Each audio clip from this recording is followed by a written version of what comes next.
सातारा जिल्ह्यात मागील 2 महिन्यांपासून बिबट्याची संख्या वाढली आहे। याबाबत सातारा जिल्हा प्रशासनाने नागरिकांच्या सुरक्षेच्या अनुषंगाने विविध उपाययोजना राबवण्यास सुरुवात केली आहे। याची माहिती पालकमंत्री शंभूराज देसाई यांनी पत्रकार परिषद दिली आहे। जिल्हा प्रशासनाने पिंजऱ्यांच्या केलेल्या मागणीनुसार जिल्ह्यात 20 पिंजरे वाढवून मिळाले आहेत। जिल्ह्यातील दुर्गम भागात असणाऱ्या धोकादायक गावात लावलेल्या पिंजऱ्यांमध्ये बिबट्या अडकलेला नाही। मात्र ज्या गावात बिबट्याचा वावर दिसत आहे त्या ठिकाणी ग्रामसभा घेऊन ग्रामस्थांची जनजागृती करणार असल्याचेही ते म्हणाले। यासाठी नागरिकांनी सतर्क राहावे असे आवाहन मंत्री शंभूराजे देसाई यांनी दिले। पाटण आणि बनपुरी तालुका पाटण या ठिकाणी जेव्हा बिबट्याचा मानवावरती हल्ला झाला तेव्हा या संदर्भातली मी एक बैठक घेऊन त्या अनुषंगाने काही सूचना वन विभागाला दिलेल्या होत्या। आज पूर्ण जिल्ह्याचा या संदर्भातला विस्तृत आढावा आम्ही या ठिकाणी घेतला आणि वन विभागाचं आणि म्हणजे प्रादेशिक वन विभाग आणि वन्यजीव विभाग या दोन्ही अधिकाऱ्यांचं म्हणणं असं पडलं की मानवी वस्तीतला वावर बिबट्यांचा वाढलेला आहे। विशेषतः ऊसाच्या क्षेत्राच्या लगत अशा पद्धतीचे बिबटे आढळत आहेत आणि म्हणून मी या बाबतीत जेव्हा मागं बैठक घेतली तेव्हा माननीय वनमंत्र्यांशी चर्चा केली होती की आम्हाला पिंजऱ्यांची संख्या वाढवून द्या। तर त्यांनी 20 अधिकचे पिंजरे हे आपल्या जिल्ह्याला मागच्या 15 दिवसापूर्वी दिलेले आहेत। ते 20 पिंजरे मला वन अधिकाऱ्याने आता सांगितलं की ते वेगवेगळ्या ठिकाणी आपण लावलेत, पण एकाही ठिकाणी आत्तापर्यंत तरी कुठं त्याच्यात बिबट्या अडकला नाही। एक ठिकाणी महाबळेश्वरला फक्त कुठेतरी त्यांना तो त्या पिंजऱ्यामध्ये आढळला। आपण ड्रोनचे नाईट शूटिंग करणारे कॅमेरे हे सुद्धा DPDCमधनं या ठिकाणी आपण दिलेले तर त्याचंसुद्धा फिटिंग म्हणजे ते सुद्धा लावलेले आहेत वन विभागाने।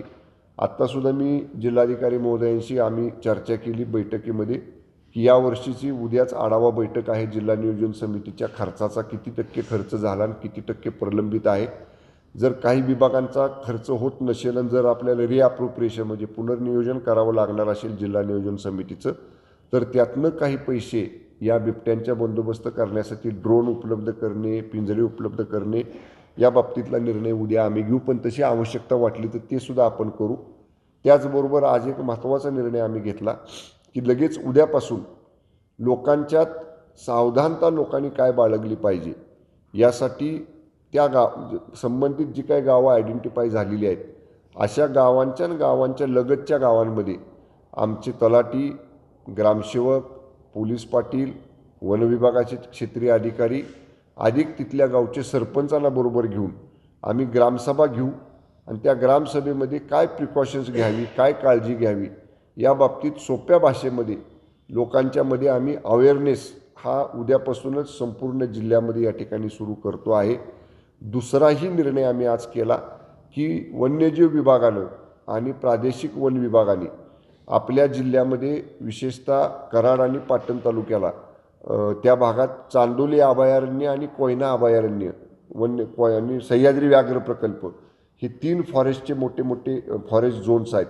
तर त्याच्या लगतची जी गावं आहेत ज्या गावांमध्ये संभाव्य बिबटे वावर करू शकतात तर अशा ठिकाणी त्या गावांच्या लगत मोठी चर काढणं हा जो वन विभागाचा एक कार्यक्रम आहे तर त्याचाही प्रस्ताव वन्यजीव विभागानं आणि प्रादेशिक वन विभागानं तयार करावा आणि त्याच्यासाठी विशेष निधी राज्य सरकारकडनं मिळवायचा झाला तर त्यासाठी सुद्धा प्रयत्न करण्याची किंवा त्यासाठीचा प्रस्ताव तयार करण्याच्या सूचना आजच्या बैठकीमध्ये दिलेल्या आहेत।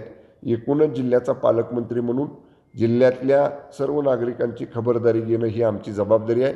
त्यामुळे त्याची सर्व उपाययोजना आजच्या बैठकीमध्ये आम्ही केलेल्या आहेत। सगळ्या क्षेत्रीय अधिकाऱ्यांना फील्डवर राहायच्या सूचना दिलेल्या आहेत आणि जेव्हा ग्रामसभेला आमचे अधिकारी जातील तेव्हा जवळ उपलब्ध असणारा वन विभागाचा अधिकारी कोण आहे म्हणजे तातडीने जर एखादा पिंजरा शिफ्ट करावा लागत असेल की जिथं समजा लोकांनी सांगितलं की इथं आम्हाला बिबट्याचा वावर आढळून आला तर अशा ठिकाणी ते पिंजरे शिफ्टिंग करण्याची सुद्धा तात्पुरती आता जे लावलेत तिकडून तो तिकडं शिफ्ट करण्याची सुद्धा सूचना आजच्या बैठकीमध्ये दिलेल्या आहेत। कुठेही जिल्ह्यातल्या लोकांनी पॅनिक होऊ नये, घाबरून जाऊ नये। प्रशासन आवश्यक ते सगळ्या उपाययोजना बिबट्यांचा वावर कमी करण्यासाठी आम्ही करतोय। Bureau report, Lokvahini media, Satara.